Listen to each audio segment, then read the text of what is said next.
अस्सलाम वालेकुम। ਕੀ ਹਾਲ ਚਾਲ ਹੈ ਤੁਹਾਡਾ? ਠੀਕ ਠਾਕ ਹੋ ਤੁਸੀਂ ਸਾਰੇ? ਕੈਸੀ ਤਬੀਅਤ ਹੈ ਤੁਹਾਡੀ ਸਾਰਿਆਂ ਦੀ? ਅੱਲਾ ਕਰੇ ਤੁਸੀਂ ਸਾਰੇ ਹੱਸਦੇ ਰਹੋ ਤੇ ਵਸਦੇ ਰਹੋ। ਤੇ ਅਲਹਮਦੁਲਿਲਾ ਅਲਹਮਦੁਲਿਲਾ, ਅੱਲਾ ਦਾ ਲੱਖ ਲੱਖ ਵਾਰੀ ਸ਼ੁਕਰ ਹੈ ਕਿ ਤਬੀਅਤ ਕਾਫੀ ਬਿਹਤਰ ਹੋਈ ਹੈ। ਮੇਰੀ ਖਾਂਸੀ ਹਾਲੇ ਵੀ ਮੌਜੂਦ ਹੈ, ਪਰ ਕੋਈ ਗੱਲ ਨਹੀਂ, ਲੇਕਿਨ ਕਾਫੀ ਹੱਦ ਤੱਕ ਮੈਂ ਬਿਹਤਰ ਹਾਂ। ਖਾਂਸੀ ਮੈਨੂੰ ਜਦੋਂ ਵੀ ਲੱਗਦੀ ਹੈ ਨਾ ਬਈ, ਭੈੜੀ ਲੱਗਦੀ ਹੈ। ਉਹ ਫਿਰ ਬਈ ਮਹੀਨੇ ਦੇ ਹਿਸਾਬ ਨਾਲ ਤੇ ਚੱਲਦੀ ਹੈ। ਰਾਤ ਨੂੰ ਸ਼ਦੀਦ ਅਟੈਕ ਹੋ ਜਾਂਦਾ ਵੇ, ਤੇ ਬਸ ਫਿਰ ਅਜੀਬ ਕਿਸਮ ਦੇ ਮਿਊਜ਼ਿਕ ਚੱਲਦੇ ਨੇ, ਖਾਊਂ ਖਾਊਂ ਖਾਊਂ ਖਾਂ ਖਾਂ, ਐਸਾ ਚੱਲਦਾ ਰਹਿੰਦਾ ਵੇ। ਪਰ ਅੱਲਾ ਦਾ ਸ਼ੁਕਰ ਹੈ ਪਹਿਲੇ ਨਾਲੋਂ ਮੈਂ ਬਹੁਤ ਬਿਹਤਰ ਹਾਂ। ਮਤਲਬ 2-3 ਦਿਨ ਦੀ ਯਕੀਨ ਮੰਨੋ, ਸਿਰ ਨਹੀਂ ਚੁੱਕਿਆ ਜਾਂਦਾ ਸੀ, ਔਰ ਬਿਲਕੁਲ ਅਜੀਬ ਇਸ ਤਰ੍ਹਾਂ ਹਾਲਤ ਹੋਈ ਸੀ ਬੁਖਾਰ ਦੇ ਨਾਲ। ਤੇ ਅਸੀਂ ਕੱਲ੍ਹ ਜਿਹੜੀ ਨਵੇਂ ਸਾਲ ਦੀ ਮੁਬਾਰਕਬਾਦ ਦਿੱਤੀ ਤੁਹਾਨੂੰ, ਪੇਸ਼ਗੀ ਮੁਬਾਰਕਬਾਦ ਸੀ ਇਦਾਰੇ, ਜਦੋਂ ਵੀਡੀਓ ਅਪਲੋਡ ਹੋਈ ਪੇਸ਼ਗੀ ਸੀ। ਹੁਣ ਅਸੀਂ ਅੱਜ ਨਵੇਂ ਸਾਲ 'ਚ ਦਾਖਲ ਹੋ ਗਏ ਹਾਂ, ਤੇ ਸਾਰਿਆਂ ਨੂੰ ਮੇਰੇ ਵੱਲੋਂ ਦਿਲ ਦੀ ਗਹਿਰਾਈਆਂ ਦੇ ਨਾਲ ਨਵਾਂ ਸਾਲ ਮੁਬਾਰਕ। ਅੱਲਾ ਕਰੇ ਨਵਾਂ ਸਾਲ ਸਾਰਿਆਂ ਵਾਸਤੇ ਖੁਸ਼ੀਆਂ ਲੈ ਕੇ ਆਵੇ, ਬਿਹਤਰੀ ਲੈ ਕੇ ਆਵੇ, ਪੂਰੀ ਦੁਨੀਆ ਵਾਸਤੇ ਬਿਹਤਰ ਹੋਵੇ, ਇਨਸਾਨੀਅਤ ਵਾਸਤੇ ਇਹ ਸਾਲ ਬਿਹਤਰ ਹੋਵੇ। ਤੇ ਪੂਰੀ ਦੁਨੀਆ ਵਿੱਚ ਜਿਹੜੇ ਲੋਕਾਂ ਨੂੰ ਮਸਲੇ ਮਸਾਇਲ ਨੇ, ਜੋ ਜੋ ਪਰੇਸ਼ਾਨੀਆਂ 'ਚ ਘਿਰਿਆ ਹੋਇਆ ਵੇ, ਤੇ ਉਹ ਸਾਰਿਆਂ ਦੇ ਅੱਲਾ ਤਾਲਾ ਸਭ ਵਾਸਤੇ ਆਸਾਨੀਆਂ ਪੈਦਾ ਕਰੇ। ਤੇ ਅੱਲਾ ਤਾਲਾ ਸਾਡੇ ਮੁਲਕ ਦੀ ਵੀ ਤਰੱਕੀ ਕਰੇ, ਔਰ ਉਹਨੂੰ ਜੋ ਮੁਸ਼ਕਲਾਤ ਵਿੱਚ ਘਿਰਿਆ ਹੋਇਆ ਇਸ ਵੇਲੇ, ਉਹ ਵੀ ਸਾਡਾ ਮੁਲਕ ਵੀ ਨਿਕਲ ਆਵੇ ਬਈ, ਉਸ ਭੰਵਰ ਵਿੱਚ ਜਿਹੜਾ ਫਸਿਆ ਹੋਇਆ ਉਹਦੇ ਵਿੱਚੋਂ ਨਿਕਲ ਆਵੇ। ਤੇ ਨਵੇਂ ਸਾਲ ਦੇ ਉਹਦੇ ਨਾਲ ਮੈਂ ਤੁਹਾਨੂੰ ਇੱਕ ਚੀਜ਼ ਸੁਣਾਉਣਾ ਚਾਹੁੰਦੀ। ਕੱਲ੍ਹ ਮੈਂ ਪੜ੍ਹੀ ਟਵਿੱਟਰ 'ਤੇ, ਬਹੁਤ ਘੱਟ ਮੈਂ ਇਹਨਾਂ ਦਿਨਾਂ 'ਚ ਟਵਿੱਟਰ 'ਤੇ ਆਈ, ਕਿਉਂਕਿ ਮੇਰੀ ਤਬੀਅਤ ਠੀਕ ਨਹੀਂ ਸੀ। ਤੇ 2-4 ਮਿੰਟ ਲਈ ਮੈਂ ਆਉਂਦੀ ਸਾਂ, ਉਸ ਤੋਂ ਬਾਅਦ ਫਿਰ ਬੰਦ ਕਰ ਦਿੰਦੀ ਸਾਂ, ਕਿਉਂ ਅੱਖਾਂ ਵੀ ਸੜਦੀਆਂ ਸਨ ਨਾ, ਪੜ੍ਹਿਆ ਨਹੀਂ ਜਾਂਦਾ ਸੀ। ਤੇ ਮੈਂ ਟਵਿੱਟਰ 'ਤੇ ਪੜ੍ਹਿਆ, ਮੈਨੂੰ ਬਹੁਤ ਅੱਛਾ ਲੱਗਿਆ, ਛੋਟਾ ਜਿਹਾ ਨਜ਼ਮ ਟਾਈਪ ਹੈ, ਮੈਂ ਤੁਹਾਡੇ ਨਾਲ ਸ਼ੇਅਰ ਕਰਨੀ ਆ। नया साल है पुराने हम, है किस कदर दीवाने हम, बस खुश हैं कि साल बदला है, तुम्हारा भी कुछ हाल बदला है। गुज़िश्ता बरस का पुराना क्या है, और अब के बरस नया क्या है। नया है साल जमाल बदला है, पुरानी सोचे ख्याल बदला है। वही वादे सवाल बदला, था जीना मुश्किल महाल बदला। मुबारकों का लगा है मेला, क्या जिंदगी का जवाल बदला। मुझे बताओ नया क्या है, सबब खुशी का ऐसा क्या है, कि गरीबों के बुझे दीवों पर मैं आतशी चिंगाड़े फाड़ूं। प्यासे लबों की तिश्नगी पर मैं कह कहों पर कह कहे मारूं। मेरे लिए तो वही है बेसबब, मेरे लिए तो वही बेसब, पुराना मैं हूँ पुराने सब। नया साल पुराने हम, हैं किस कदर दीवाने हम। ਵਾਕਈ ਬਈ ਨਵਾਂ ਸਾਲ ਏ ਤੇ ਪੁਰਾਣੇ ਅਸੀਂ ਉਹ ਹੀ ਹਾਂ। ਅਸੀਂ ਜ਼ਰਾ ਵੀ ਨਹੀਂ ਬਦਲੇ, ਨਾ ਕੋਈ ਹੋਇਆ ਵੇ, ਉਹੀ ਪੁਰਾਣੇ ਲੋਕ, ਤੇ ਉਹੀ ਕੁਛ ਹਿੰਸਾ ਬਦਲਣ ਦੇ ਨਾਲ ਬਸ ਬਈ ਠਾ ਠੂ ਰਾਤ ਹੁੰਦੀ ਰਹੀ ਹੈ, ਨੀਂਦ ਬੜੀ ਡਿਸਟਰਬ ਰਹੀ। ਤੇ ਕੱਲ੍ਹ ਦੀ ਦੇਖ ਕੇ ਵਲੌਗ ਮੇਰਾ ਸ਼ਬੀਰ ਹੁਸੈਨ ਸਾਹਿਬ ਨੇ ਪਸੰਦ ਕੀਤਾ। ਉਹਨਾਂ ਨੇ ਕਿਹਾ ਕਿ ਵੀ ਤੁਸੀਂ ਨਵੇਂ ਸਾਲ ਦੇ ਹਿਸਾਬ ਨਾਲ ਤੇ ਬੜੇ ਕੀਤਾ ਵੇ, ਯਾਦ ਦਿਲਾਈ ਹੈ ਕੈਲੰਡਰ ਦੀ। ਤੇ ਉਹਨਾਂ ਨੇ ਕਿਹਾ ਇੱਕ ਡਾਇਰੀ ਵੀ ਹੁੰਦੀ ਸੀ, ਡਾਇਰੀ ਵੀ ਨਵੇਂ ਸਾਲ ਦੇ ਹਿਸਾਬ ਨਾਲ ਹੁੰਦੀ ਸੀ। ਤੇ ਵਾਕਈ ਸ਼ਬੀਰ ਹੁਸੈਨ ਸਾਹਿਬ, ਮੈਨੂੰ ਯਾਦ ਸੀ ਉਸ ਵੇਲੇ ਜਦੋਂ ਮੈਂ ਗੱਲ ਕਰ ਰਹੀ ਸਾਂ ਨਾ। ਤੁਹਾਡਾ ਸ਼ੁਕਰੀਆ ਕਿ ਤੁਸੀਂ ਮੇਰੇ ਨਾਲ ਸ਼ੇਅਰ ਕੀਤੀ ਉਹ ਗੱਲ ਕੌਮੈਂਟ ਕਰਕੇ। ਮੈਨੂੰ ਵੀ ਯਾਦ ਸੀ, ਪਰ ਮੈਂ ਕਿਹਾ ਗੱਲ ਤੇ ਮੇਰੀ ਪਹਿਲੇ ਹੀ ਖਿਤਾਬ ਬੜਾ ਲੰਬਾ ਹੋ ਗਿਆ ਵੇ, ਤੇ ਮੈਂ ਫਿਰ ਬਾਅਦ 'ਚ ਕਿਸੇ ਦਿਨ ਗੱਲ ਕਰਾਂਗੀ। ਤੇ ਡਾਇਰੀ ਵੀ ਜਿਹੜੀ ਹੈ, ਓਏ ਹੋਏ, ਡਾਇਰੀ ਵਾਸਤੇ ਤੇ ਫਰਮਾਇਸ਼ਾਂ ਹੁੰਦੀਆਂ ਸਨ ਕਿ ਸਾਨੂੰ ਡਾਇਰੀ ਮਿਲ ਜਾਵੇ। ਇੰਨੀ ਸ਼ਦੀਦ ਖੁਆਇਸ਼ ਹੁੰਦੀ ਸੀ ਨਵੇਂ ਸਾਲ ਦੇ ਨਾਲ, ਕਿ ਹਰ ਕਿਸੇ ਦੀ ਜਿਸ ਤਰ੍ਹਾਂ ਕੈਲੰਡਰ ਦੀ ਖੁਆਇਸ਼ ਹੁੰਦੀ ਸੀ, ਇਸੇ ਤਰ੍ਹਾਂ ਹੀ ਡਾਇਰੀ ਦੀ ਵੀ ਖੁਆਇਸ਼ ਹੁੰਦੀ ਸੀ, ਸਾਨੂੰ ਡਾਇਰੀ ਮਿਲ ਜਾਏ। ਮੁਖਤਲਿਫ ਲੋਕਾਂ ਕੋਲ ਫਰਮਾਇਸ਼ਾਂ ਕੀਤੀਆਂ ਜਾਂਦੀਆਂ ਸਨ। ਬਾਜ਼ਾਰ ਤੋਂ ਬਹੁਤ ਘੱਟ ਲੋਕ ਖਰੀਦਦੇ ਸਨ, ਅਸੀਂ ਤਾਂ ਕਦੀ ਨਹੀਂ ਖਰੀਦੀ ਸੀ, ਸੱਚੀ ਗੱਲ ਹੈ। ਬਾਜ਼ਾਰ ਤੋਂ ਵੀ ਮਿਲ ਜਾਂਦੀਆਂ ਸਨ, ਪਰ ਸਾਡੇ ਵਾਲਿदैन ਕੋਲ ਉਸ ਵੇਲੇ ਇੰਨੇ ਪੈਸੇ ਨਹੀਂ ਹੁੰਦੇ ਸਨ ਕਿ ਅਸੀਂ ਬਾਜ਼ਾਰਾਂ 'ਚ ਜਾ ਕੇ ਇਹੋ ਜਿਹੀਆਂ ਚੀਜ਼ਾਂ ਖਰੀਦੀਏ, ਸ਼ਾਪਿੰਗ ਕਰੀਏ ਇਸ ਤਰ੍ਹਾਂ ਦੀ। ਸਿਵਾਏ ਕੱਪੜੇ ਜੁੱਤੀ ਦੇ ਅਸੀਂ ਕੋਈ ਬਹੁਤ ਜ਼ਿਆਦਾ ਕਦੀ ਸ਼ਾਪਿੰਗ ਨਹੀਂ ਕੀਤੀ ਸੀ, ਸਾਡੇ ਕੋਲ ਇੰਨੇ ਵਸਾਇਲ ਨਹੀਂ ਸਨ। ਇਹੋ ਜਿਹੀਆਂ ਚੀਜ਼ਾਂ ਫਿਰ ਅਸੀਂ ਕਦੀ ਫੁੱਫਾ ਜੀ ਕੋਲੋਂ, ਕਦੀ ਕਿਸੇ ਕੋਲੋਂ, ਜਿਹੜੇ ਆਫਿਸਾਂ 'ਚ ਕੋਈ ਕੰਮ ਕਰਦੇ ਸਨ, ਉਹ ਮੰਗਦੇ ਹੁੰਦੇ ਸਨ ਕਿ ਸਾਨੂੰ ਡਾਇਰੀ ਮਿਲ ਜਾਏ। ਮੇਰੀ ਫੁੱਫਾ ਜੀ ਕਰਾਚੀ ਹੁੰਦੇ ਸਨ, ਸਾਡੇ ਘਰ ਤੋਂ ਬਿਲਕੁਲ ਸਾਹਮਣੇ ਸਾਡੇ ਫੁੱਫੋ ਦਾ ਘਰ ਹੈ। ਤੇ ਉਹਨਾਂ ਦੇ ਹਸਬੈਂਡ ਜਿਹੜੇ ਨੇ ਮੇਰੇ ਫੁੱਫਾ ਜੀ, ਉਹ ਕਰਦੇ ਸਨ ਕੰਮ ਬੈਂਕ ਵਿੱਚ, ਸਟੇਟ ਬੈਂਕ ਵਿੱਚ। ਉਹਨਾਂ ਨੂੰ ਉੱਥੇ ਫਿਰ ਮਿਲਦੀ ਹੁੰਦੀ ਸੀ ਤੇ ਮੈਂ ਬਸ ਉਹਨਾਂ ਵੇਲੇ ਹੈ ਤੇ ਮੇਰੇ ਫੁੱਫਾ ਜੀ, ਪਰ ਮੈਂ ਉਹਨਾਂ ਨੂੰ ਖਾਲੂ ਜੀ ਕਹਿੰਦੀ ਹਾਂ। ਤੇ ਮੈਂ ਕਹਿਣਾ, ਖਾਲੂ ਜੀ ਮੈਨੂੰ ਡਾਇਰੀ ਦੇ ਦਿਓ, ਮੈਨੂੰ ਡਾਇਰੀ ਦੇ ਦਿਓ। ਕਿੰਨੀ ਦਫਾ ਮੈਂ ਉਹਨਾਂ ਨੂੰ ਯਾਦ ਦਿਲਾਣਾ, ਜਾ ਜਾ ਕੇ ਪੁੱਛਣਾ। ਉਹਨਾਂ ਨੇ ਕਹਿਣਾ ਮੇਰੇ ਕੋ ਆਏਗੀ, ਮਿਲੇਗੀ, ਤੈਨੂੰ ਦੇ ਦੇਵਾਂਗਾ, ਤਾਂ ਫਿਕਰ ਨਾ ਕਰ। ਪਰ ਫਿਕਰ ਕਿਸ ਤਰ੍ਹਾਂ ਨਾ ਕਰਾਂ ਬਈ, ਮੈਨੂੰ ਤਾਂ ਇੰਨੀ ਫਿਕਰ ਉਹਦੀ ਹੁੰਦੀ ਸੀ ਕਿ ਮੈਨੂੰ ਡਾਇਰੀ ਮਿਲ ਜਾਵੇ। ਤੇ ਉਹ ਫਿਰ ਖਾਲੂ ਨੇ ਜਦੋਂ ਡਾਇਰੀ ਜਿੱਦਣ ਆਉਣਾ ਨਾ, ਖਾਲੂ ਫਿਰ ਸਪੈਸ਼ਲੀ ਦੇਣ ਆਉਂਦੇ ਸਨ ਮੈਨੂੰ ਕਿ ਲੈ ਬਈ ਇਹ ਡਾਇਰੀ। ਮੈਂ ਕੋਈ ਖੁਸ਼ ਹੋਣਾ, ਇੰਨਾ ਐਸਾ ਲੱਗਦਾ ਸੀ ਕਿ ਸਾਨੂੰ ਕੋਈ ਲੋਟਰੀ 'ਚ ਟਿਕਟ ਮਿਲ ਗਿਆ, ਕੋਈ ਇਨਾਮ ਨਿਕਲ ਆਇਆ, ਸਾਡਾ ਕੀ ਮਿਲਿਆ। ਤੇ ਇੰਨੀ ਖੁਸ਼ੀ ਹੁੰਦੀ ਸੀ ਉਹ ਡਾਇਰੀ ਹਾਸਿਲ ਕਰਕੇ ਨਾ, ਮੁਫਤ ਦੀ ਡਾਇਰੀ ਮਿਲ ਜਾਵੇ ਤੇ ਹੋਰ ਕੀ ਚਾਹੀਦਾ ਹੋਵੇ। ਤੇ ਉਹ ਫਿਰ ਡਾਇਰੀ ਮਿਲ ਜਾਣੀ, ਫਿਰ ਉਹ ਬੜਾ ਉਹਨੂੰ ਸੰਭਾਲ ਸੰਭਾਲ ਕੇ ਸਲੀਕੇ ਨਾਲ ਰੱਖਣਾ, ਸਹੇਲੀਆਂ ਨੂੰ ਸਪੈਸ਼ਲੀ ਦਿਖਾਉਣਾ ਕਿ ਮੈਨੂੰ ਡਾਇਰੀ ਮਿਲੀ ਹੈ ਬਈ। ਸਾਰੀਆਂ ਕੁੜੀਆਂ ਵਿੱਚ ਮੁਮਤਾਜ਼ ਮੁਕਾਮ ਹਾਸਿਲ ਹੋ ਜਾਂਦਾ ਸੀ ਸਾਨੂੰ ਕਿ ਤੋਬਾ ਤੋਬਾ, ਖਾਂਸੀ ਵੀ ਇੰਨੀ ਭੈੜੀ ਲੱਗੀ ਹੋਈ ਹੈ। ਤੇ ਉਹ ਕੁੜੀਆਂ ਵਿੱਚ ਬੜੀ ਸ਼ੋਅ ਹੋ ਜਾਂਦੀ ਸੀ ਜਿਸ ਕੁੜੀ ਨੂੰ ਡਾਇਰੀ ਮਿਲ ਜਾਂਦੀ ਸੀ ਨਾ।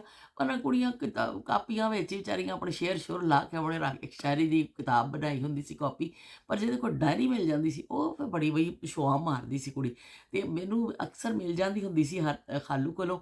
ਤੇ ਉਹ ਫਿਰ ਮੈਂ ਬੜੀ ਬਈ ਸ਼ੋਆਂ ਮਾਰਨੀ ਹੁੰਦੀ ਸੀ, ਜਾ ਕੇ ਸਹੇਲੀਆਂ ਨੂੰ ਦਿਖਾਣੀ। ਫਿਰ ਉਹਨੂੰ ਬੜਾ ਸੰਭਾਲ ਕੇ ਰੱਖਿਆ ਜਾਂਦਾ ਸੀ, ਬੜਾ ਉਹਨੂੰ ਤਰੀਕੇ ਨਾਲ ਕੱਢਣਾ, ਉਹਦੇ 'ਤੇ ਕੁਛ ਲਿਖਣਾ, ਕਦੀ ਕਦਾਰ ਸ਼ੇਰੋ ਸ਼ਾਇਰੀ ਲਿਖਣੀ। ਤੇ ਉਹ ਫਿਰ ਇਸ ਤਰ੍ਹਾਂ ਸੀ ਕਿ ਕਹਿੰਦੇ ਨੇ ਉਹਨੂੰ ਸੰਭਾਲ ਕੇ ਰੱਖਣੇ ਹੁੰਦੇ ਸਨ। ਡਾਇਰੀ ਬੜਾ ਉਹਦੇ ਵਿੱਚ ਫਿਰ ਡਾਇਰੀ ਦੇ ਇੱਕ ਪੇਜ ਦੇ ਉੱਪਰ ਵੀ ਸ਼ੁਰੂ 'ਚ ਕੈਲੰਡਰ ਵੀ ਹੁੰਦਾ ਸੀ ਕਿ ਇਸ ਪੂਰੇ ਸਾਲ ਦੇ ਮਹੀਨਿਆਂ ਦਾ ਹਿਸਾਬ ਔਰ ਸਾਰੇ ਡੇਲੀ ਦੇ ਹਿਸਾਬ ਨਾਲ ਵੀ ਉਹਦੇ ਵਿੱਚ ਵਰਕ ਹੁੰਦੇ ਸਨ। ਤੇ ਡਾਇਰੀ ਬੜੀ ਕੀਮਤੀ ਚੀਜ਼, ਉਸ ਜ਼ਮਾਨੇ ਦੀ ਨਾਯਾਬ ਯਾਦਾਂ ਵਿੱਚੋਂ ਨਾ ਡਾਇਰੀ ਵੀ ਬੜੀ ਸਾਡੀ ਹੁੰਦੀ ਸੀ। ਅੱਬੂ ਸਾਡੇ ਕੋਲ ਵੀ ਅੱਲਾ ਜੰਨਤ ਨਸੀਬ ਕਰੇ, ਉਹਨਾਂ ਦੀ ਵੀ ਆਪਣੀ ਡਾਇਰੀ ਹੁੰਦੀ ਸੀ, ਪਰ ਉਹ ਆਪਣਾ ਸਾਰਾ ਹਿਸਾਬ ਕਿਤਾਬ, ਉਸ ਜ਼ਮਾਨੇ ਦੇ ਲੋਕ ਛੋਟੀ ਛੋਟੀ ਚੀਜ਼ਾਂ ਵੀ ਆਪਣੀਆਂ ਲਿਖਦੇ ਹੁੰਦੇ ਸਨ, ਕਿੰਨਾ ਖਰਚਾ ਕੀਤਾ ਹੋਵੇ, ਕੀ ਹਿਸਾਬ ਹੈ, ਕੀ ਉਹ ਸਾਰਾ। ਮੇਰੇ ਅੱਬੂ ਦੀ ਬਹੁਤ ਆਦਤ ਸੀ ਕਿ ਬਿੱਲ ਜਿਹੜੇ ਦਿੰਦੇ ਸਨ ਉਹ ਵੀ ਬਗੜੇ ਸੰਭਾਲ ਕੇ ਰੱਖੇ ਜਾਂਦੇ ਸਨ, ਔਰ ਪੂਰਾ ਮਹੀਨੇ ਦਾ ਹਿਸਾਬ ਕਿਤਾਬ ਅੱਬੂ ਬਕਾਇਦਾ ਲਿਖਦੇ ਹੁੰਦੇ ਸਨ। ਜਿਵੇਂ ਬਾਜ਼ਾਰੋਂ ਆਉਣਾ ਉਹਨਾਂ ਨੇ ਕਰਨਾ ਖਰਚਾ, ਤਾਂ ਉਹਨਾਂ ਨੇ ਫਿਰ ਖਰਚਾ ਬਕਾਇਦਾ ਲਿਖਣਾ ਕਿ ਇਹ ਚੀਜ਼ ਇੰਨੇ ਦੀ ਆਈ ਹੈ, ਇਹ ਚੀਜ਼ ਇੰਨੇ ਦੀ ਆਈ, ਇਹਨਾਂ ਦੀ ਆਈ ਹੈ। ਤੇ ਉਹਨਾਂ ਨੇ ਫਿਰ ਆਪਣਾ ਹਿਸਾਬ ਕਿਤਾਬ ਲਾ ਕੇ ਰੱਖਦੇ ਸਨ। ਬਸ ਆਪਣੀ ਆਪਣੀ ਆਦਤ ਹੁੰਦੀ ਹੈ। ਤੇ ਸਾਡੇ ਅੱਬੂ ਦੇ ਤੇ ਡਾਇਰੀਆਂ 'ਚ ਖਰਚੇ ਔਰ ਚੀਜ਼ਾਂ ਲਿਖੀਆਂ ਹੁੰਦੀਆਂ ਸਨ, ਪਰ ਸਾਡੀ ਡਾਇਰੀਆਂ ਵਿੱਚ ਹੁੰਦੇ ਸਨ ਸ਼ੇਰ ਸ਼ਾਇਰੀ, ਚੰਗੇ ਚੰਗੇ ਸ਼ੇਰ ਸਹੇਲੀਆਂ ਕੋਲੋਂ ਪੁੱਛਣੇ ਕਿ ਸਾਨੂੰ ਸ਼ੇਰ ਦੇ ਦੇਵੋ। ਕੋਈ ਰਸਾਲਾ ਪੜ੍ਹਨਾ, ਉਹਦੇ 'ਚੋਂ ਮਿਲਣਾ, ਫਟਾਫਟ ਉਹਦੇ 'ਚ ਉਤਾਰਨਾ। ਪਰ ਕੋਸ਼ਿਸ਼ ਹੁੰਦੀ ਸੀ ਬੜੀ ਅੱਛੀ ਰਾਈਟਿੰਗ ਨਾਲ, ਸਫਾਈ ਨਾਲ ਉਤਾਰੀਏ, ਪਹਿਲੇ ਕੱਚੇ ਪੇਪਰ 'ਤੇ ਲਾਣਾ, ਫਿਰ ਉਹਨੂੰ ਪੱਕਾ ਕਰਕੇ ਉਹਦੇ 'ਤੇ ਲਾਣਾ ਕਿ ਡਾਇਰੀ ਖਰਾਬ ਨਾ ਹੋ ਜਾਵੇ। ਤੇ ਉਹ ਡਾਇਰੀਆਂ ਜਿਹੜੀਆਂ ਨੇ ਬੜੀਆਂ ਹੁੰਦੀਆਂ ਸਨ ਉਸ ਵੇਲੇ। ਉਹ ਵੀ ਇੱਕ ਕਿਸਮ ਦੀ ਸਹੇਲੀ ਹੁੰਦੀ ਸੀ, ਡਾਇਰੀ ਜਿਹੜੀ ਹੁੰਦੀ ਸੀ ਨਾ, ਤੁਹਾਡੀ ਸਹੇਲੀ ਹੁੰਦੀ ਸੀ। ਤੇ ਉਹ ਜ਼ਮਾਨੇ ਨਾਯਾਬ ਹੋਏ ਜਦੋਂ ਕੈਲੰਡਰ ਆਉਂਦਾ ਸੀ। ਕੱਲ੍ਹ ਮੈਂ ਕੁਝ ਗੱਲਾਂ ਭੁੱਲ ਗਈ, ਮੈਂ ਸਹੇਲੀਆਂ ਨੂੰ ਬੁਲਾ ਕੇ ਲੈ ਕੇ ਆਉਣਾ, ਸਾਡੇ ਘਰ ਕੈਲੰਡਰ ਆਇਆ। ਉਹਨਾਂ ਨੂੰ ਇੱਕ ਇੱਕ ਪੇਜ ਚੁੱਕ ਕੇ ਦਿਖਾਉਣਾ ਕਿ ਇਹ ਤਸਵੀਰਾਂ ਨੇ। ਉਹ ਸਾਰਿਆਂ ਨੂੰ ਬੜੇ ਖੁਸ਼ ਹੋਣਾ ਦੇਖ ਕੇ, ਇਹ ਤਸਵੀਰ, ਇਹ ਤਸਵੀਰ। ਕਿਉਂਕਿ ਉਦੋਂ ਦੁਨੀਆ ਕਿਸੇ ਨੇ ਇਸ ਤਰ੍ਹਾਂ ਦੇਖੀ ਨਹੀਂ ਸੀ। ਅੱਜ ਤੇ ਇੱਕ ਦੁਨੀਆ ਤੁਹਾਡੀ ਕਲਿੱਕ ਦੀ ਮਾਰ 'ਤੇ ਵਿੱਚ, ਜਿਹੜਾ ਤੱਕ ਮਾਰੋ ਤੇ ਗੂਗਲ ਜ਼ਿੰਦਾਬਾਦ, ਯੂਟਿਊਬ ਜ਼ਿੰਦਾਬਾਦ, ਤੇ ਸਭ ਕੁਛ ਹੈ ਰੈਡ। ਜਿੱਥੇ ਤੁਸੀਂ ਕਲਿੱਕ ਮਾਰਦੇ ਹੋ ਉਹ ਤੁਹਾਨੂੰ ਹਰ ਚੀਜ਼ ਕੱਢ ਕੇ ਤੁਹਾਨੂੰ ਦੇ ਦਿੰਦੇ ਨੇ। ਪਰ ਉਸ ਜ਼ਮਾਨੇ ਵਿੱਚ ਤੇ ਕੋਈ ਇਸ ਤਰ੍ਹਾਂ ਨਹੀਂ ਸੀ। ਕੈਲੰਡਰ ਦੇ ਉੱਪਰ ਤਾਂ ਤੁਸੀਂ ਅਗਰ ਫੁੱਲ ਵੀ ਦੇਖਦੇ ਸਨ, ਅਸੀਂ ਤਾਂ ਗੁਲਾਬ, ਮੋਤੀਆ, ਦੋ ਤਿੰਨ ਫੁੱਲ, ਗੇਂਦੇ ਦਾ ਫੁੱਲ ਦੇਖਿਆ ਹੋਇਆ ਸੀ, ਕੋਈ ਅੱਛੇ ਅੱਛੇ ਫੁੱਲਾਂ ਦੀਆਂ ਤਸਵੀਰਾਂ ਆਉਂਦੀਆਂ ਸਨ, ਪਤਾ ਚੱਲਦਾ ਸੀ ਓਏ ਹੋਏ ਦੁਨੀਆ ਵਿੱਚ ਇਹ ਫੁੱਲ ਵੀ ਨੇ। ਤੇ ਸ਼ਬੀਰ ਹੁਸੈਨ ਸਾਹਿਬ ਨੇ ਕਿਹਾ ਮਕਾਮਾਤ ਮੁਕੱਦਸਾ ਜਿਹੜੇ ਨੇ ਉਹਨਾਂ ਦੀ ਤਸਵੀਰਾਂ ਆਉਂਦੀਆਂ ਸਨ ਕੈਲੰਡਰ 'ਤੇ। ਵਾਕਈ ਫਿਰ ਉਹ ਲੋਕ ਦੇਖਦੇ ਹੁੰਦੇ ਸਨ ਬੜੇ ਸ਼ੌਕ ਦੇ ਨਾਲ ਉਹਨਾਂ ਕੈਲੰਡਰਾਂ ਨੂੰ, ਕਿਉਂਕਿ ਉਸ ਜ਼ਮਾਨੇ 'ਚ ਇਸ ਤਸਵੀਰ ਬੜੀ ਨਾਯਾਬ ਚੀਜ਼ ਹੁੰਦੀ ਸੀ, ਕਿਸੇ ਵੀ ਚੀਜ਼ ਦੀ, ਕਿਸੇ ਜਗ੍ਹਾ ਦੀ। ਦੂਸਰਾ ਕੋਈ ਬਰਫਾਨੀ ਕੋਈ ਇਲਾਕਾ ਵੇ, ਉਹਦੀ ਕੋਈ ਤਸਵੀਰ ਛਪ ਗਈ ਕਿਤੇ, ਕੋਈ ਹੋਰ ਐਸਾ ਵੇ, ਇੱਕ ਖਾਨਾ ਕਾਬਾ ਦੀਆਂ ਤਸਵੀਰਾਂ ਤੇ ਰੋਜ਼ਾ ਰਸੂਲ ਦੀਆਂ, ਮਤਲਬ ਇਹ ਚੀਜ਼ਾਂ ਬੜੀਆਂ ਨਾਯਾਬ ਸਨ ਕਿ ਉਹ ਤੁਹਾਨੂੰ ਤਸਵੀਰ ਬੜੀ ਮੁਸ਼ਕਲ ਨਾਲ ਮਿਲਦੀ ਸੀ, ਦਸਤਿਆਬ ਹੁੰਦੀ ਸੀ। ਕਦੀ ਕਿਸੇ ਰਸਾਲੇ 'ਚ ਛਪ ਗਈ, ਇੱਕ ਅਖਬਾਰ 'ਚ ਜਾਂ ਕੈਲੰਡਰ 'ਤੇ ਆ ਗਈ, ਉਸ ਤਰ੍ਹਾਂ ਤੋਂ ਬਾਕੀ ਤੁਸੀਂ ਕਿੱਥੇ ਦੇਖਦੇ ਸੋ, ਇਹ ਚੀਜ਼ਾਂ ਦੇਖ ਹੀ ਨਹੀਂ ਸਕਦੇ ਸੋ। ਤੇ ਉਹ ਫਿਰ ਬੜੀ ਇਹਨਾਂ ਚੀਜ਼ਾਂ ਦੇ ਨਾਲ ਜ਼ਮਾਨੇ ਦੇ ਹਿਸਾਬ ਨਾਲ ਉਹਨਾਂ ਨੇ ਕਿਹਾ, ਮੈਨੂੰ ਕਮੈਂਟ ਕੀਤਾ ਸ਼ਬੀਰ ਹੁਸੈਨ ਸਾਹਿਬ ਨੇ ਕਿ ਬਈ ਇਹ ਤੇ ਮਿਲ ਜਾਂਦੇ ਨੇ ਕੈਲੰਡਰ, ਤੇ ਹੁਣ ਵੀ ਹੈਗੇ ਨੇ, ਆਫਿਸਿਸ ਵਿੱਚ ਹੈਗੇ ਨੇ, ਬੇਸ਼ੱਕ ਹਲੇ ਵੀ ਹੈਗੇ ਨੇ। ਲੇਕਿਨ ਜੋ ਉਸ ਵਕਤ ਜ਼ਰੂਰਤ ਸੀ ਹਰ ਘਰ ਦੀ, ਕਿ ਹਰ ਘਰ ਵਿੱਚ ਕੈਲੰਡਰ ਹੋਣਾ ਲਾਜ਼ਮੀ ਹੁੰਦਾ ਸੀ, ਤਾਰੀਖ ਦੇਖੀ ਜਾਂਦੀ ਸੀ, ਉਹ ਹੁਣ ਚੀਜ਼ਾਂ ਕਾਫੀ ਹੱਦ ਤੱਕ ਘੱਟ ਹੋ ਗਈਆਂ ਨੇ। ਬਚਪਨ 'ਚ ਤੇ ਜਿਹੜਾ ਕਮਰੇ 'ਚ ਕੈਲੰਡਰ ਨਹੀਂ ਹੁੰਦਾ ਸੀ, ਉਹ ਕਮਰਾ ਕਮਰਾ ਹੀ ਨਹੀਂ ਲੱਗਦਾ ਸੀ ਕਿ ਵੀ ਸਾਡੇ ਕਮਰੇ 'ਚ ਕੈਲੰਡਰ ਹੀ ਨਹੀਂ ਹੈ। ਤੇ ਡਾਇਰੀ ਜਿਹੜੀ ਸਾਥੀ ਹੁੰਦੀ ਸੀ ਉਹ ਵੀ ਬੜਾ ਉੱਤੇ ਸ਼ੇਰ ਓ ਸ਼ਾਇਰੀ ਲਿਖੀ ਜਾਂਦੀ ਸੀ ਉਸ ਹਿਸਾਬ ਦੇ ਨਾਲ, ਤੇ ਉਹ ਵੀ ਬੜੀ ਅੱਛੀ ਹੁੰਦੀ ਸੀ। ਤੇ ਬਹਰਹਾਲ ਇਹ ਚੀਜ਼ਾਂ ਨਾ ਬਚਪਨ ਦੀਆਂ ਯਾਦਾਂ ਮੁੱਕਣੀਆਂ ਨੇ, ਨਾ ਸਾਡੀਆਂ ਗੱਲਾਂ ਮੁੱਕਣੀਆਂ ਨੇ, ਪਰ ਇਹ ਵੀ ਕਿ ਅਸੀਂ ਉਹਨਾਂ ਨੂੰ ਯਾਦ ਕਰ ਕਰਕੇ ਅਸੀਂ ਉਹਨਾਂ ਨੂੰ ਆਪਣਾ ਦਿਲ ਖੁਸ਼ ਕਰ ਲੈਂਦੇ ਹਾਂ। ਅਤੇ ਦਿਲ ਜਦੋਂ ਖੁਸ਼ ਹੋ ਜਾਵੇ ਤਾਂ ਹੋਰ ਕੀ ਚਾਹੀਦਾ ਵੇ। ਜਦੋਂ ਤੁਸੀਂ ਆਪਣਾ ਜ਼ਿਕਰ ਕਰਦੇ ਹੋ ਆਪਣੇ ਜ਼ਮਾਨਿਆਂ ਦਾ, ਫਿਰ ਤੁਹਾਡਾ ਦਿਲ ਅਗਰ ਖੁਸ਼ ਹੁੰਦਾ ਵੇ, ਤੁਸੀਂ ਖੁਸ਼ ਹੁੰਦੇ ਹੋ, ਖੁਸ਼ੀ ਮਹਿਸੂਸ ਕਰਦੇ ਹੋ, ਇਹ ਸਭ ਤੋਂ ਵੱਡੀ ਗੱਲ ਹੁੰਦੀ ਹੈ। ਅਤੇ ਉਜ਼ਮਾ ਦੇ ਅੱਜ ਮੈਨੂੰ ਮੈਸੇਜ ਕੀਤਾ ਨਵੇਂ ਸਾਲ ਦਾ, ਅਤੇ ਉਜ਼ਮਾ ਦੀ ਤਬੀਅਤ ਕੁਛ ਠੀਕ ਨਹੀਂ ਹੈ। ਉਜ਼ਮਾ ਨੇ ਕਿਹਾ ਬਾਜੀ ਮੇਰੇ ਲਈ ਦੁਆ ਕਰਿਓ। ਮੈਂ ਉਹਨਾਂ ਲਈ ਦੁਆ ਕਰਨੀ ਆ, ਅੱਲਾਹ ਤਾਲਾ ਉਹਨਾਂ ਨੂੰ ਸਿਹਤ ਤੰਦਰੁਸਤੀ ਅਤਾ ਫਰਮਾਵੇ। ਅਤੇ ਬਾਜੀ ਤੇ ਆਪ ਵਿਚਾਰੀ ਬਿਮਾਰ ਪਈ ਹੈ, ਦੂਜਿਆਂ ਨੂੰ ਕਹਿੰਦੇ ਵੀ ਮੇਰੇ ਵਾਸਤੇ ਦੁਆ ਕਰੋ। ਅਤੇ ਚੰਗਾ ਨਾ ਅਸੀਂ ਸਾਰੇ ਰਲ ਮਿਲ ਕੇ ਇੱਕ ਦੂਸਰੇ ਵਾਸਤੇ ਦੁਆ ਕਰੀਏ।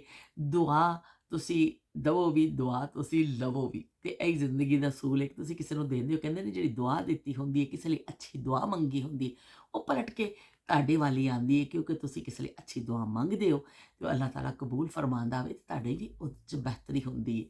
ਅਤੇ ਨਵੇਂ ਸਾਲ ਦੀਆਂ ਮੁਬਾਰਕਬਾਦਾਂ ਅਤੇ ਨਵੇਂ ਸਾਲ ਦੀਆਂ ਖੁਸ਼ੀਆਂ। ਅੱਲਾਹ ਕਰੇ ਨਵਾਂ ਸਾਲ ਸਾਰਿਆਂ ਵਾਸਤੇ ਅੱਛਾ ਸਾਬਿਤ ਹੋਵੇ, ਸਾਰਿਆਂ ਵਾਸਤੇ ਬਿਹਤਰੀ ਲੈ ਕੇ ਇਹ ਸਾਲ ਆਵੇ।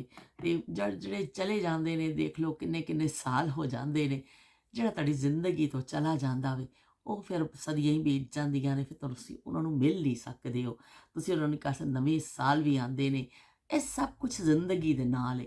ਇਹ ਨਵੇਂ ਸਾਲ, ਇਹ ਖੁਸ਼ੀਆਂ, ਆਤਿਸ਼ਬਾਜ਼ੀਆਂ ਅਤੇ ਇਹ ਰੰਗੀਨੀਆਂ, ਇਹ ਸਭ ਜ਼ਿੰਦਗੀ ਦੇ ਨਾਲ ਜੁੜੀਆਂ ਹੋਈਆਂ ਚੀਜ਼ਾਂ ਨੇ। ਜਿਹੜੇ ਦੁਨੀਆ ਤੋਂ ਚਲੇ ਗਏ, ਉਹਨਾਂ ਨੂੰ ਵਿਚਾਰਿਆਂ ਨੂੰ ਕੀ ਪਤਾ ਕਿੰਨੇ ਸਾਲ ਆਏ ਅਤੇ ਕਿੰਨੇ ਗਏ। ਅਤੇ ਇਸ ਤਰ੍ਹਾਂ ਉਹ ਜਾਣ ਵਾਲੇ ਵੀ ਜਿਹੜੇ ਨੇ ਫਿਰ ਯਾਦ ਆਉਂਦੇ ਨੇ, ਕਿ ਉਹਨਾਂ ਦੇ ਇਸ ਹਿਸਾਬ ਦੇ ਨਾਲ ਯਾਦ ਆਉਂਦੇ ਨੇ ਕਿ ਜਦੋਂ ਅਸੀਂ ਉਹਨਾਂ ਦੇ ਨਾਲ ਟਾਈਮ ਗੁਜ਼ਾਰ, ਸਾਡੇ ਅੱਬੂ ਨੂੰ ਬੜਾ ਇਹਨਾਂ ਚੀਜ਼ਾਂ ਦਾ ਹੁੰਦਾ ਸੀ। ਅਕਸਰ ਮੈਨੂੰ ਅੱਬੂ ਉਹਨਾਂ ਚੀਜ਼ਾਂ 'ਤੇ ਯਾਦ ਆ ਜਾਂਦੇ ਨੇ ਕਿ ਪੜ੍ਹਾਈ ਲਿਖਾਈ, ਅੱਬੂ ਉਸ ਚੀਜ਼ਾਂ ਸਾਨੂੰ ਦੱਸਦੇ ਹੁੰਦੇ ਸਨ, ਕਰਦੇ ਹੁੰਦੇ ਸਨ ਕਿ ਇਹ ਚੀਜ਼ ਇਸ ਤਰ੍ਹਾਂ ਵੇ, ਇਹ ਚੀਜ਼ ਇਸ ਤਰ੍ਹਾਂ ਵੇ। ਉਹ ਚੀਜ਼ਾਂ ਫਿਰ ਜ਼ਿਹਨਾਂ ਵਿੱਚੋਂ ਨਿਕਲਦੀਆਂ ਤਾਂ ਨਹੀਂ ਨੇ ਨਾ। ਅਸੀਂ ਉਹਨਾਂ ਜ਼ਮਾਨਿਆਂ ਨੂੰ ਮੈਂ ਕਿਸ ਤਰ੍ਹਾਂ ਬਿਆਨ ਕਰਾਂ, ਮੈਂ ਗੱਲ ਨਹੀਂ ਸ਼ਾਇਦ ਕਰ ਪਾ ਰਹੀ ਉਸ ਤਰ੍ਹਾਂ ਜਿਸ ਤਰ੍ਹਾਂ ਮੈਂ ਕਹਿਣਾ ਚਾਹ ਰਹੀ ਹਾਂ ਨਾ। ਮੇਰੇ ਕੋਲ ਅਲਫਾਜ਼ ਨਹੀਂ ਨੇ, ਐਵੇਂ ਮੈਂ ਖਾਈ ਮੈਂ ਫਿਲਾਸਫਰ ਬਣਨ ਦੀ ਵੀ ਕੋਸ਼ਿਸ਼ ਕਰਨੀ ਆ, ਲੇਕਿਨ ਐਵੇਂ ਕਿ ਦਿਲ ਦੇ ਅੰਦਰ ਜਿਹੜੀਆਂ ਗੱਲਾਂ ਨੇ ਨਾ, ਉਹ ਅਸੀਂ ਸ਼ਾਇਦ ਉਸ ਤਰ੍ਹਾਂ ਬਿਆਨ ਨਹੀਂ ਕਰ ਸਕਦੇ ਹਾਂ, ਪਰ ਫਿਰ ਵੀ ਮੈਂ ਕੋਸ਼ਿਸ਼ ਕਰਨੀ ਆ ਕਿ ਉਹਨਾਂ ਜ਼ਮਾਨਿਆਂ ਨੂੰ ਜ਼ਿੰਦਾ ਰੱਖਾਂ। ਬੜੀ ਤਨਕੀਦ ਬਰਦਾਸ਼ਤ ਕੀਤੀ, ਕਈ ਲੋਕਾਂ ਨੇ ਮੇਰੀ ਇਸ ਤਰ੍ਹਾਂ ਕੀਤਾ, ਹੁਣ ਮੈਨੂੰ ਕਹਿਣਾ ਨਹੀਂ ਚਾਹੀਦਾ, ਮੈਂ ਤਾਂ ਤਨਕੀਦ ਕਰਦੇ ਰਹੇ, ਕੁਛ ਕਰਦੇ ਰਹੇ, ਲੇਕਿਨ ਫਿਰ ਵੀ ਮੈਂ ਲੱਗੀ ਰਹੀ। ਮੈਂ ਕਿਹਾ ਮੈਂ ਇਹਨਾਂ ਜ਼ਮਾਨਿਆਂ ਨੂੰ ਛੱਡਣਾ ਨਹੀਂ। ਅਤੇ ਬਹਿਰਾ ਲੈ ਵੇ ਕਿ ਤੁਹਾਡਾ ਸਭ ਦਾ ਸਾਥ ਮੇਰੇ ਨਾਲ ਹੈਗਾ ਵੇ। ਮੈਂ ਬੜੀ ਖੁਸ਼ ਹੋ ਜਾਣੀ ਹਾਂ ਜਦੋਂ ਸ਼ਬੀਰ ਹੁਸੈਨ ਸਾਹਿਬ ਦਾ ਕਮੈਂਟ ਆਉਂਦਾ, ਉਜ਼ਮਾ ਦਾ ਆਉਂਦਾ। ਉਜ਼ਮਾ ਅਕਸਰ ਲੈ ਜਾਂਦੀ ਬਾਜੀ ਮੇਰਾ ਪਹਿਲਾ ਕਮੈਂਟ ਉਰਮਾ ਦਾ, ਅਤੇ ਮੈਂ ਖੁਸ਼ ਹੋ ਜਾਂਦੀ ਹਾਂ। ਥੋੜ੍ਹੇ ਜਿਹੇ ਲੋਕ ਹਾਂ ਸੀ, ਪਰ ਖੁਸ਼ੀ ਬੇਸ਼ੁਮਾਰ ਮਿਲ ਜਾਂਦੀ। ਜਿੰਨੀ ਮੈਨੂੰ ਜ਼ਿੰਦਾ ਰਹਿਣ ਵਾਸਤੇ ਖੁਸ਼ੀ ਚਾਹੀਦੀ ਹੈ ਨਾ, ਉਹ ਤੁਸੀਂ ਮੈਨੂੰ ਦੇ ਦਿੰਦੇ ਹੋ, ਅਤੇ ਮੈਂ ਫਿਰ ਬਸ ਖੁਸ਼ ਹੋ ਜਾਂਦੀ ਹਾਂ। ਕਮੈਂਟ ਪੜ੍ਹ ਲੈਂਦੀ ਹਾਂ, ਮੈਂ ਕਹਿੰਦੀ ਹਾਂ ਹਾਏ ਮੈਂ ਜਵਾਬ ਦੇਵਾਂਗੀ, ਇਹ ਕਰਾਂਗੀ, ਇਹ ਕਰਾਂਗੀ। तो यूट्यूब पे तो हम हिट नहीं होंगे, हम वायरल नहीं होंगे यूट्यूब पे, पर ਅਸੀਂ ਸਾਡੀ ਜ਼ਿੰਦਗੀਆਂ 'ਚ ਵਾਇਰਲ ਹੋ ਚੁੱਕੇ ਆ। ਅਤੇ ਉਹ ਕੀ ਕਹਿੰਦੇ ਨੇ, ਉਹ ਅਮਲ ਜਾਰੀ ਰਹੇਗਾ। ਅਤੇ ਫਿਰ ਮਿਲਦੇ ਹਾਂ ਇਨਸ਼ਾਅੱਲਾ ਇੱਕ ਨਵੀਂ ਗੱਲ ਦੇ ਨਾਲ, ਨਵੀਂ ਯਾਦ ਦੇ ਨਾਲ। ਤੇ ਪਤਾ ਮੈਂ ਸੋਚਿਆ ਸੀ ਕਿ ਮੈਂ ਇੱਕ ਦਿਨ ਇੱਕ ਗਾਣਾ ਬੜਾ ਸੋਚਿਆ ਸੀ, ਬੜਾ ਚੰਗਾ ਜਿਹਾ, ਕਿ ਮੈਂ ਕਿਹਾ ਮੈਂ ਉਹ ਕਿਸੇ ਸੁਣਾਵਾਂਗੀ, ਲੇਕਿਨ ਭੁੱਲ ਹੀ ਗਈ ਮੈਂ। ਦੇਖੋ ਮੇਰਾ ਦਿਮਾਗ ਕਿੰਨਾ ਖਰਾਬ ਹੈ ਕਿ ਮੈਂ ਭੁੱਲ ਗਈ। ਲੇਕਿਨ ਚਲੋ ਮੈਂ ਕੋਈ ਅਗਰ ਮੈਨੂੰ ਯਾਦ ਆਉਂਦਾ ਤਾਂ ਮੈਂ ਥੋੜ੍ਹਾ ਜਿਹਾ ਸੁਣਾ ਦੇਣੀ ਆ, ਉਜ਼ਮਾ ਖੁਸ਼ ਹੋ ਜਾਏਗੀ। ਅਤੇ ਕਾਲਾ ਡੋਰੀਆ, ਇਹ ਸ਼ਬਦ ਮੈਂ ਸੁਣਾ ਦਿੱਤਾ, ਮੈਨੂੰ ਨਹੀਂ ਹੁਣ ਯਾਦ। ਕਾਲਾ ਡੋਰੀਆ ਨਹੀਂ, ਕਾਲਾ ਸ਼ਾਹ ਕਾਲਾ, ਹੋ ਕਾਲਾ ਸ਼ਾਹ ਕਾਲਾ, ਮੇਰਾ ਕਾਲਾ ਏ ਦਿਲਦਾਰ, ਗੋਰਿਆਂ ਨੂੰ ਪਰਾਂ ਕਰੋ, ਮੈਂ ਆਪ ਤਿਲੇ ਦੀ ਤਾਰ, ਗੋਰਿਆਂ ਨੂੰ ਪਰਾਂ ਕਰੋ, ਹੋ ਕਾਲਾ ਸ਼ਾਹ ਕਾਲਾ। ਸੱਸੇ ਨੀ ਸੱਸੇ ਤੇਰੇ 5 ਪੁੱਤਰ, 2 ਐਬੀ 2 ਸ਼ਰਾਬੀ। ਸੱਸੇ ਨੀ ਸੱਸੇ ਤੇਰੇ 5 ਪੁੱਤਰ, 2 ਐਬੀ 2 ਸ਼ਰਾਬੀ। ਜਿਹੜਾ ਮੇਰੇ ਹਾਣ ਦਾ ਉੱਤੇ ਖਿਲਿਆ ਫੁੱਲ ਗੁਲਾਬੀ, ਕਾਲਾ ਸ਼ਾਹ ਕਾਲਾ, ਹੋ ਕਾਲਾ ਸ਼ਾਹ ਕਾਲਾ, ਮੇਰਾ ਕਾਲਾ ਏ ਦਿਲਦਾਰ, ਗੋਰਿਆਂ ਨੂੰ ਪਰਾਂ ਕਰੋ, ਮੈਂ ਆਪ ਤਿਲੇ ਦੀ ਤਾਰ, ਗੋਰਿਆਂ ਨੂੰ ਪਰਾਂ ਕਰੋ, ਹੋ ਗੋਰਿਆਂ ਨੂੰ ਪਰਾ ਕਰੋ। ਲੈ ਸਾਹ ਫੁੱਲਦਾ ਜਾ ਰਿਹਾ, ਵਿੱਚ ਤਾਣ ਟੁੱਟਦੀ ਜਾ ਰਹੀ ਹੈ, ਪਰ ਸ਼ੌਕ ਦਾ ਵੀ ਕੋਈ ਮੁੱਲ ਨਹੀਂ ਜੇ ਹੁੰਦਾ। ਤੇ ਮੇਰਾ ਬੜਾ ਦਿਲ ਪਿਆ ਕਰਦਾ ਵੀ ਕਿ ਕੋਈ ਸ਼ਾਦੀ ਆਵੇ ਜਲਦੀ ਦੇ ਨਾਲ, ਤੇ ਅਸੀਂ ਸ਼ਾਦੀ ਤੇ ਉਸ ਤਰ੍ਹਾਂ ਆਪਣੀ ਢੋਲਕੀ ਵਜਾਈਏ ਤੇ ਉਹ ਕਰੀਏ। ਤੇ ਮੈਂ ਸੋਚ ਰਹੀ ਸਾਂ, ਤੁਸੀਂ ਮੈਨੂੰ ਕਮੈਂਟ ਕਰਕੇ ਦੱਸਿਓ ਕਿ ਅਸੀਂ ਇੱਕ ਸ਼ਾਦੀ ਸਪੈਸ਼ਲ ਦੇ ਹਵਾਲੇ ਦੇ ਨਾਲ ਮੈਂ ਗੱਲ ਕਰਾਂ ਕਿ ਉਹਦੇ ਵਿੱਚ ਅਸੀਂ ਮਹਿੰਦੀ ਵੀ ਜ਼ਿਕਰ ਕਰੀਏ, ਉਹ 'ਚ ਸ਼ਾਦੀ ਦਾ ਵੀ, ਉਹ 'ਚ ਵਲੀਮੇ ਦਾ ਵੀ, ਹੋਰ ਰਸਮਾਂ ਦਾ ਵੀ। ਮੈਂ ਪਹਿਲੇ ਵੀ ਇੱਕ ਦਫਾ ਇਹ ਗੱਲ ਕਰ ਚੁੱਕੀ ਹਾਂ, ਲੇਕਿਨ ਉਦੋਂ ਮੇਰੇ ਕਮੈਂਟ ਬਹੁਤ ਘੱਟ ਹੁੰਦੇ ਸਨ, 30-35 ਕਮੈਂਟ ਹੁੰਦੇ ਸਨ, ਸਿਰਫ ਕਮੈਂਟ ਕਹਿ ਰਹੀ ਹਾਂ, ਵਿਊਜ਼। ਤੇ ਬਸ ਇੰਨੇ ਕੀ ਲੋਕ ਦੇਖਦੇ ਸਨ, ਤਾਂ ਬਸ ਕੋਈ ਦੇਖਦਾ ਹੀ ਨਹੀਂ ਸੀ ਮੇਰੀ ਵੀਡੀਓ। ਤੇ ਉਹ ਫਿਰ ਉਹਨਾਂ ਦੀ ਰਸਮ ਬੜੇ ਅੱਛੇ ਕੀਤੇ ਸਨ ਸ਼ਾਦੀ ਸਪੈਸ਼ਲ। ਤੇ ਮੈਂ ਸੋਚ ਰਹੀ ਹਾਂ, ਅਗਰ ਤੁਸੀਂ ਮੈਨੂੰ ਮਸ਼ਵਰਾ ਦੇਵੋ ਕਿ ਅਸੀਂ ਫਿਰ ਦੁਬਾਰਾ ਜ਼ਿਕਰ ਕਰੀਏ ਉਹਨਾਂ ਜ਼ਮਾਨਿਆਂ ਦੀ ਸ਼ਾਦੀਆਂ ਦਾ।